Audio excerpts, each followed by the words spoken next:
Next up, we have Tears arranged from the King of Fighters 99 soundtrack. Once again, everybody, this is a Basterd's LFA, a layman-friendly analysis. I'm a professionally trained musician and composer, and my objective here is to explain things in a way so that you don't have to be one to understand what is happening here, musically.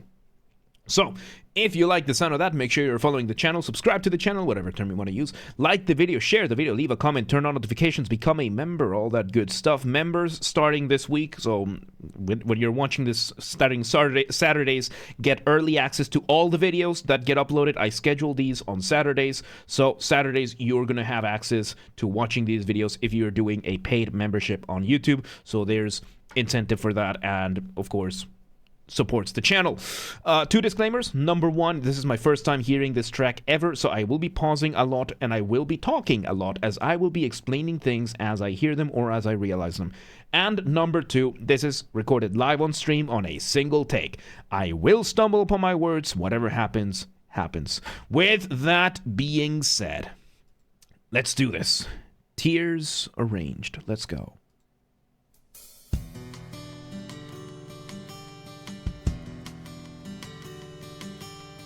Okay, so we start with a very lovely drum set and an acoustic guitar. The acoustic guitar giving us the initial chords being arpeggiated. And arpeggiation is when you play a chord one note at a time. This is super, super popular when it comes to acoustic guitars. And one thing about acoustic guitars, when it comes to instrumentation, orchestration, you know, the study of picking what instruments for right sound or for the right texture, you want to pick them not just for the right sound, but also for the right psychological response. And acoustic guitars are very often associated with the idea of closeness, of emotional intimacy, of a moment, that kind of thing. Like whenever you see an acoustic guitar, it's going to be around the campfire or at a living room with friends or by yourself, having a moment of just intimacy. In an emotional sense, a moment of connection, of deep emotional connection. And usually that's what acoustic guitars are used for, and more importantly, the acoustic guitar is panned to the left ear. So, when it comes to music, we have the concept of panning. Panning is the use of stereo. Stereo is the standard that we use nowadays for speakers and audio. Because human beings have a left ear and a right ear, both of them usually works. We have stereo, which splits audio into left and right speakers. So you have left, you have right, you have you over here, all happy, deformed, and bald, therefore evil. So the way panning works, the way stereo works, is whatever you are hearing is two separate tracks, one in each ear, playing at the same time. So the way panning works is prioritizing one over the other. So how does this work? Let's say we have a guitar. If the guitar were playing at the same full volume on both left ear and right ear, you would get the sound sounding like it's coming from the front. However, the more you lower one ear, the more it's going to sound like it comes from the other. So in this case, the acoustic guitar is all the way down to 0 in the right ear, and it's sounding like it's coming from the right side, from the left ear. Very lovely, and the drums are very, very, very, very lovely. So let's see where this goes. Flute. A synth of a flute. Oh, there's the other guitars, electric guitar, giving us a melody, giving us a... Okay, so in this case, I think this is the first time we're using this term. We are using a motif from an electric guitar in a sense of a solo. So a motif, of course, being the smallest version of your musical idea, the seed, the essence from which everything else comes from. However, when it comes to a solo guitar, there is something called a lick. Yes, this is an actual term in guitars. A lick is... It's a melody that you play on the guitar, very specific one. And I don't know who the hell came up with this term, probably Steve Vai, considering that he's... I love Steve Vai, but he's such a hippie. So, yeah. A guitar lick is going to be similar to a guitar riff, but for a melody or a guitar solo, something like that. So how long do the streams last? We usually go from 6 p.m. Central European Time to 11 p.m. Central European Time. So about 5 hours. Yeah. So yeah, let's hear it now. We're doing this. Ooh, we have a piano as well, giving us arpeggiation, giving us like a contour emotion. Okay, so the piano gave us a little bit of contour emotion, playing the same chords, but while the guitar was playing them upwards, the piano was playing them downwards. Very, very cool. Let's see where this goes. Ooh. So yeah, this is a very specific type of track, because this is a guitar solo track. Because when it comes to music, you want to keep a careful balance between what is familiar and what is new. Too much familiarity, too much repetition, you end up risking boring the listener, they tune out. Too much new material too quickly, you risk overwhelming the listener, they tune out. So when it comes to guitar solos, the exception to this is solos. However, there is a genre, a subgenre, or a type of music that is mainly for solo guitar. This has been a very, very big industry. For example, you got Santana, you got Yngwie Malmsteen, Steve Vai. You have so many, Petrucci. There are so many guitars, Buckethead, these just solo guitarists. So when it comes to that, you still need some sort of grounding melody. That's where licks come in. That's where the licks come from, that each individual one is going to have that. Riz, thank you for the $5, I appreciate it. So yeah, the first let's see. Cousin, Bride of Despair I. All right, let's continue this. Let's see where this goes. Ooh. We bring back the acoustic guitar. Now we're strumming the chords instead of arpeggiating them. Ooh, very nice. And... oh, very cool. Very, very cool use of rhythmic displacement. Okay, so when you are making music, you are doing one of two things. You are building tension or you're resolving that tension. That point in between we call a cadence. However, right now we engaged in what is called rhythmic displacement, which what we do, and in this specific case, it was a way to delay the cadence itself. So we had a moment where we took this, and right as it was about to resolve, we just pushed it back ever so slightly, and that silence creates even more tension to then more strongly bring in the resolution. So really, really cool stuff. We bring back the solo guitar. Let's see where this goes.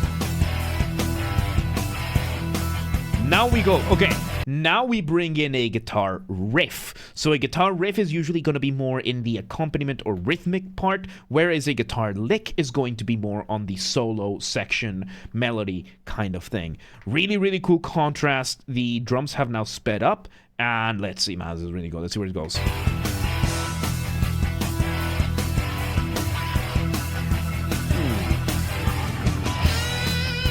Back we bring the guitar with a solo.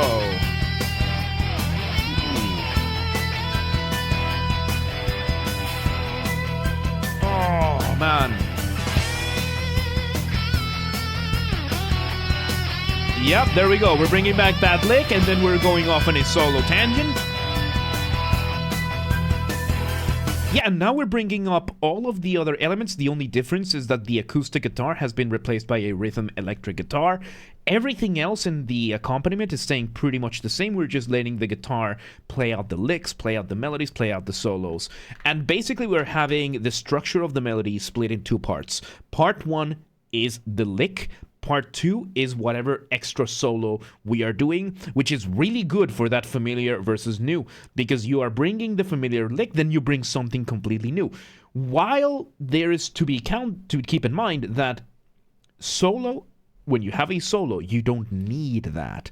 So in this case, using that despite not needing it can very, very much just enhance things. Hey, go me. Behave. Alright, let's see where this goes. Oh, really cool variation. We switch the guitar with a keyboard. Oh, very nice. So now we are switching the guitar to a keyboard. Such a small difference in instrumentation, because tone-wise, they are very similar, but then comes the whole, you know, the keyboard is keys, the guitar is strings, and that difference just, even though they're playing very similar things, now that the keyboard is doing, now we get to hear it from the keyboard's perspective. This is really cool. Let's see where it goes.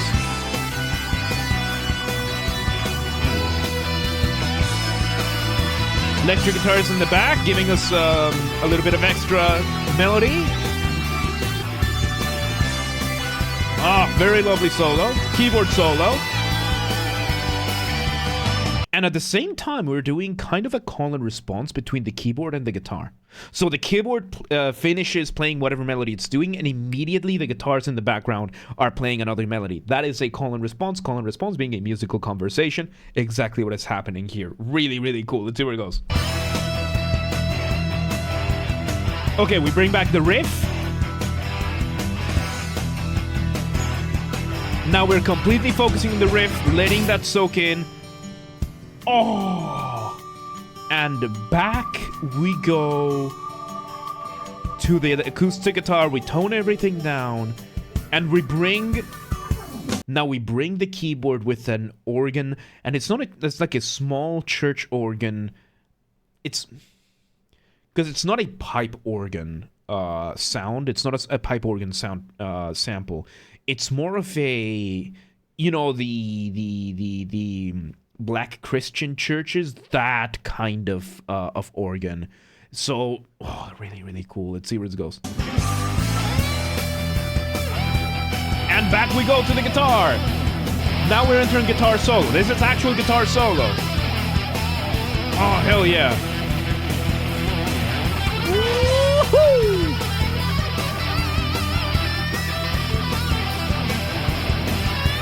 Oh, man, really, really good guitar solo. Very fun, and now we bring the keyboard solo part with that section, that contrasting section. Oh, this is really fun. And the drums there did what is called accents. So accents in music is not to be able to tell if somebody's from like Bristol or like York. It's for accentuation. And what happened here, the keyboard was playing a certain rhythm and the drums changed the rhythm, the beat that it was doing to accentuate those hits from the keyboard, which was kind of like the high notes that the keyboard was playing when it was playing them, giving it this very different sensation and pace. Let's see where this goes. Oh. We bring it back down. Keyboard solo with the bass and a very calm. And we have the guitar now. Ooh. Still call and response with the keyboard and guitars. But now we're letting the bass doing more. Ooh. And back we go. Full speed. Keyboard solo. Once again. Yeah, you can tell we're in the climax of this piece just because of how much the vibe has. Having that contrast between the low and the high is just such a massive improvement. This is a very good lesson on how to make your climax even more noteworthy. You just completely slow things down, you take everything down a notch, and then you bring it right back up just a little bit higher than it was before. But because you were so low before, now being higher is just completely changing everything. Let's see where this goes.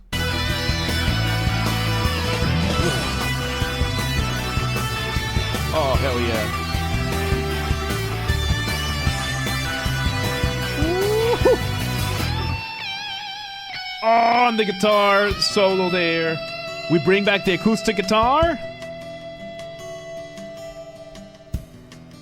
Oh.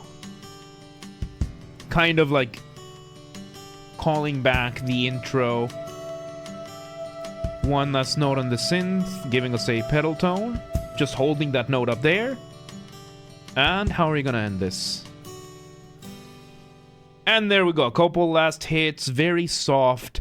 Very lovely end of... Man, that was really, really good, dude. This was awesome. This was awesome. There you go. That was Tears Arranged from the King of Fighters 99 soundtrack. That was really good, dude. That was awesome.